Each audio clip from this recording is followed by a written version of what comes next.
Hi, today I'm going to tell you one story. Story's name is Accent. The bell rang with metallic clang, and the seventh graders of Lincoln Middle School stampeded into room 214 like a herd of caffeinated elephants. It was a Friday, chaotic by nature, and the class was about to meet some new substitute teacher. Why? Who do you think is going to be today? Whispered Jason, the class clown. Hopefully not Mr. Hobbs again, muttered Leela. He smells like expired mayonnaise. The door creaked open. In stepped a woman in her 40s, wearing a long navy cardigan and a calm smile. Her dark hair was pulled back in a bun, and she carried a folder thick enough to choke a printer. Good morning, students, she said with a bright, lighting accent. My name is Mrs. Meera Patil. I will be your teacher today. The class went quiet for about 3 seconds. Then it began. Wait, did she say Meera? Meera? Bro, she sounds like Siri from India. Someone started humming a Bollywood tune. Someone else whispered, she's going to make us do math with curry. And within minutes, the Chromebook in the back started playing loud Indian dance music. Mrs. Patil raised her eyebrows. Ah, very nice. Jai Ho, correct? A good song for dancing, but a poor song for learning algebra. A few kids snickered. Jason leaned back in his chair. Do you even know what TikTok is, Mrs. Pooh? Tell. I know TikTok, she replied calmly. And I also know that 90% of what people post there would make Newton roll in his grave. The class gasped. Mrs. Patel smiled slightly, as if she had just scored the first point in a secret game. When she began the lesson on Newton's laws of motion, half the class tuned out. Ethan whispered, what's that accent for anyway? We are in America. Mrs. Patil heard him. She paused, turned to the class and said, you know, that's a fascinating question. Why do I have an accent? Let's explore. The kids looked confused. Wait, what? Is this part of science? Asked Leela. Everything is science, Mrs. Patil said, eyes twinkling, including how sound travels when we speak. She walked to the whiteboard and drew a quick diagram of the human vocal cords. You see, my accent comes from the shape of my tongue, the tension of my muscles, and the rhythm of language I grew up with. You all have accents too. Mine is just different, like a unique equation for sound waves. Jason muttered. Still sounds funny. Mrs. Patil smiled sweetly. So does ignorance, my dear. The class burst into laughter, but not at her, at him. Mrs. Patil then leaned on the desk. Tell me, my bright American students, who invented the number zero? Crickets. Uh, wasn't it the Romans? Said Ethan. The Romans used letters, not numbers, she replied. I'm from India, the country that gives hero to the world. Imagine life without it.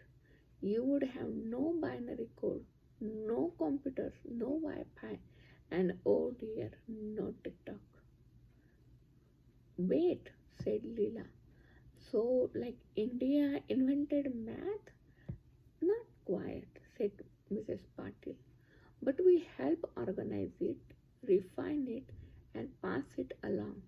The same way different people add spices to a dish to make it taste better. Jason whispered. So India's like a spice cabinet of the world. Precisely, she said. And some of you clearly need more seasoning in your minds. The class roared with laughter again, including the kids who had been mocking her earlier. Mrs. Patil then clapped her hands. Let's do a demonstration. She pulled out a small box from her bag. Inside were marbles, a ruler, and a slingshot. Jason's eyes lit open. Are we shooting stuff? Only knowledge, she replied. She arranged the marbles and launched one across the ruler, showing how momentum transfers from one object to another. The marbles clicked perfectly in a row. That, she said, is Newton's third law. For every action, there is an equal and opposite reaction. The same applies to words.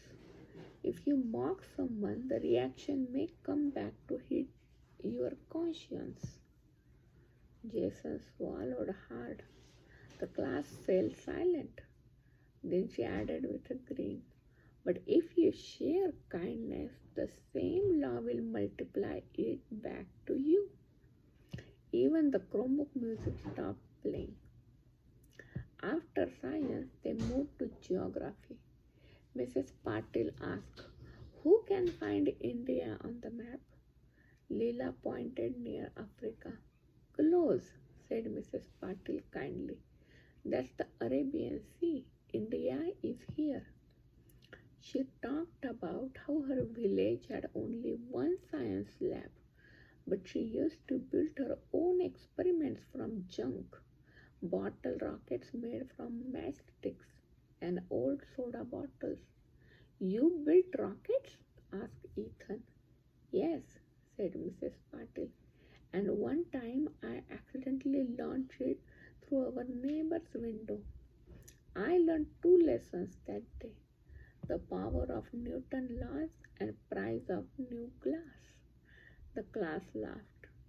Then she showed pictures of India's Mars mission, Mangalyaan, launched on a small budget than most Hollywood space movies. So, she said, when someone laughs at my accent, I remember that my birth country reached Mars before some countries finished arguing about it.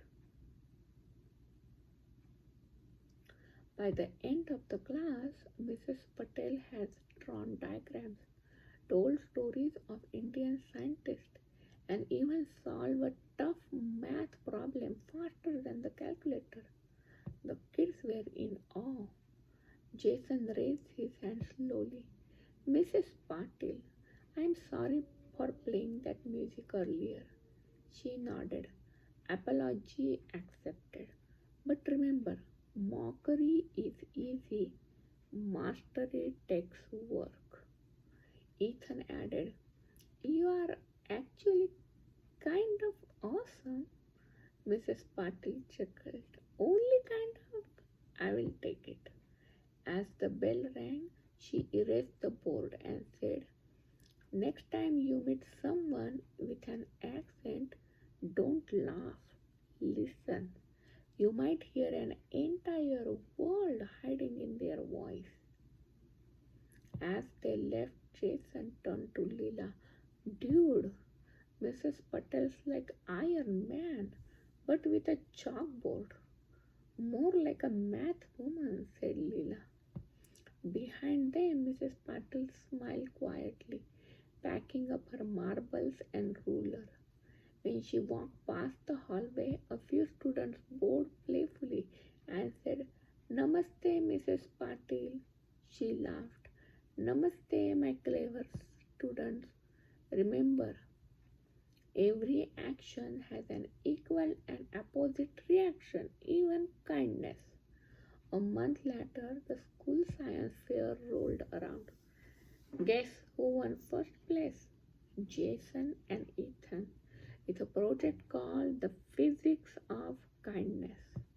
They dedicated it to Mrs. Meera Patil, their note reader, for teaching us what the smartest people in the room don't shout, they show. So, what is the moral of the story? Respect has no accent. Intelligence speaks every language. And never underestimate any person. Thank you for listening up to end.